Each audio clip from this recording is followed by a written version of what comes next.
I think everyone out there knows what this is. General George S. Patton famously called it the greatest battle implement ever devised. Now, I think he might have been a little bit overly complimentary in that letter, but the M1 certainly was a fine rifle and years ahead of its contemporaries. Unlike the Mausers and Type 99s and Type 38s that the Germans and Japanese were using, this is semi-automatic. Every time you pull the trigger, it fires a round until it runs out of ammunition. You don't need to cycle the bolt manually. It feeds from an 8-round internal box magazine, which was fed by en-bloc clips. That's a French term. It just means that the entire clip is inserted into the magazine instead of the rounds being stripped off of it. Up front, you see two tubes. The top is the barrel, the bottom is the gas cylinder. The action cycles through a gas operation system. Gas is tapped off through a port drilled in the bottom of the barrel, pushes on the front of a piston, which rotates the bolt and unlocks it, and then pulls it to the rear. That ejects the spent casing, and then when a spring pushes the bolt forward again, that loads the next round.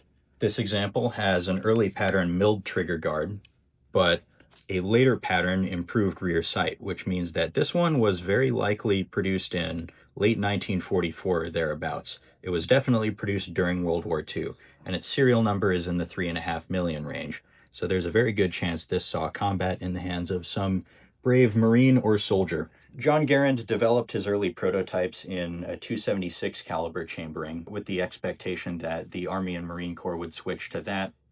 It was a round that produced a little bit less recoil and had a little bit less power, but saved weight and allowed the rifle to be lighter as well. General MacArthur personally intervened to insist that all of the trials rifles in competition to eventually become the M1 must be chambered in .30-06 for compatibility with existing ammunition stores and compatibility with the machine guns then in service. You'll notice that the operating rod has a little bit of a bend in it. That's to clear the magazine. You see, the magazine had to be made a little bit wider to accommodate .30-06 as opposed to the .276 Pedersen round for which it was originally designed. Part of the reason why the M1 won out over its main competitor, designed by John Pedersen, was that John Garand had already designed some prototype rifles in .30 caliber. He was experienced with working with the round and therefore could more easily adapt his prototype back to the standard service ammunition.